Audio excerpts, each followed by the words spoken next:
Sheinbaum, Xóchitl Gálvez y Jorge Álvarez Maínez participaron este domingo, ayer, en el primer debate presidencial del proceso electoral del 2024.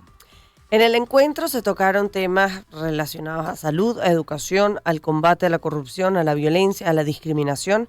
Y la reportera Adriana Estela Flores nos acompaña esta tarde para hablar sobre el debate presidencial y la violencia que se ha registrado en medio de esta campaña, toda vez que hoy se registrara un ataque armado a un candidato por el PRD a la presidencia municipal en Ajalpan, en Puebla. Se trata de Mario Franco Barbosa, que sufrió un ataque armado en el que resultó con una herida y se reporta en estado delicado de salud. Bienvenida. Muchísimas gracias, bienvenida por estos minutos. Adriana. Un gusto, Rafael Lila, un gusto y saludos también a toda la audiencia. A ver, Adriana, ¿qué impresión tienes del primer debate? ¿Hay alguien que haya captado el favor de los espectadores?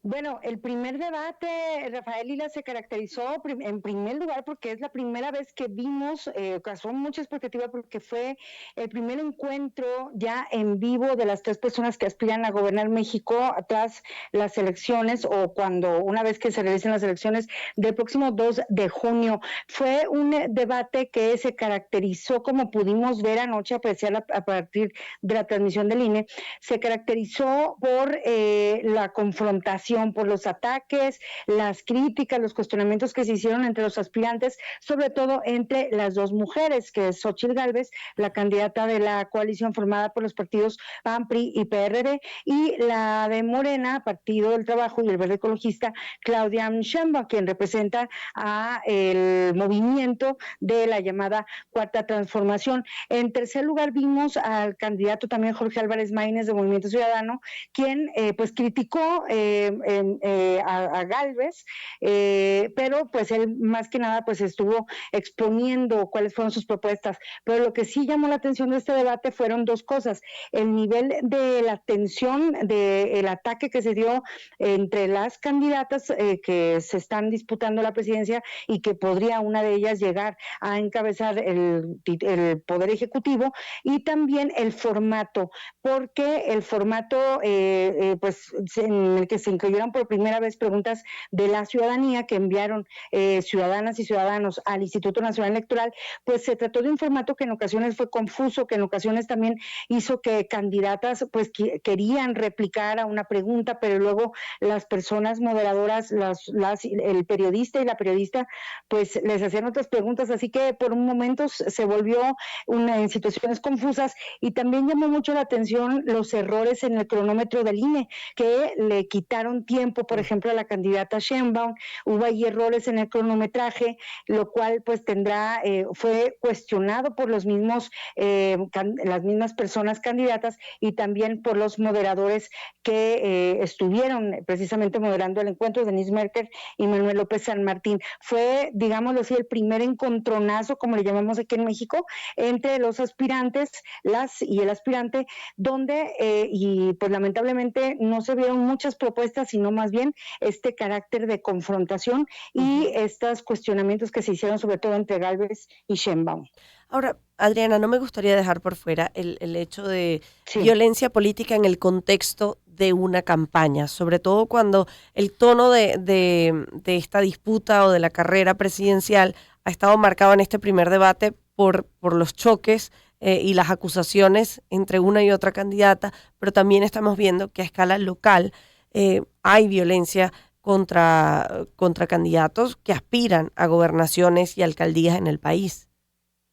Exacto, Lilia, y es un factor que no se puede dejar de lado y que es muy pertinente resaltarlo. Hay dos indicadores respecto a la violencia que se está viviendo en el actual proceso electoral en México.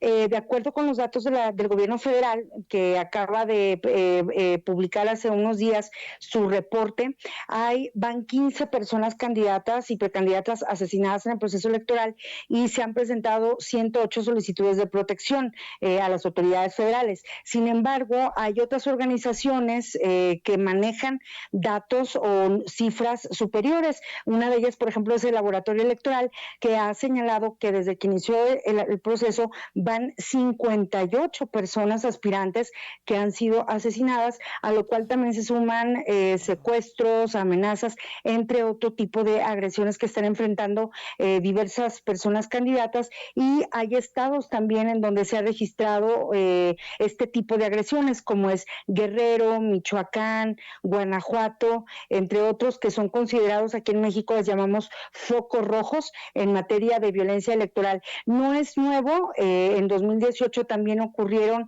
episodios de violencia, lamentablemente en 2021 también en el anterior proceso electoral, pero en este sí está marcando o sí está afectando el clima político en ciertas regiones del país, y evidentemente pues también tiene un impacto en cuanto a las candidaturas, como lo vimos recientemente con el asesinato de la candidata de Morena a la alcaldía de Celaya, que en Guanajuato, cuyo también asesinato pues despertó mucha indignación, sobre todo tratándose de una mujer en un estado también con un alto índice delictivo, como es esa entidad ubicada en la zona bajío del país.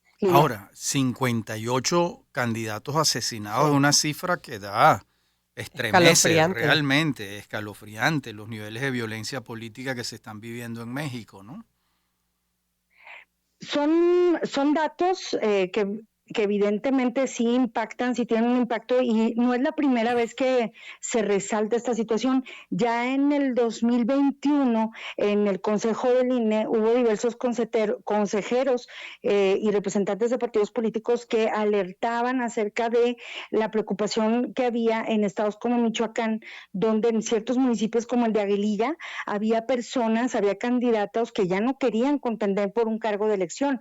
En esta ocasión también hay reportes de candidaturas que ya no quieren seguir participando, y evidentemente pues esto también tiene impacto en cuanto a la participación en la participación política en distintos puntos del país. Sin embargo, mientras tanto, en el nivel central, pues continúa la organización de las elecciones. Estamos a 56 días del proceso electoral, y pues nada más recordar a la audiencia, son las elecciones más grandes en la historia del país. Hay 20,000 cargos de elección, está en contienda la presidencia, el Senado, diputaciones y también 9 gubernaturas, entre ellas también la jefatura de aquí de la Ciudad de México. Bueno, unas elecciones generales. Hablaba Adriana Estela Flores, reportera y conductora de noticias en México. Muchas gracias, Adriana. Muchísimas gracias y seguiremos atentos a lo que ocurra en esta campaña para estas mega elecciones que tendrán lugar este año en México, y probablemente sea una mujer quien ocupe la primera magistratura en ese país. Eso parece. Vamos a un tema musical de éxitos.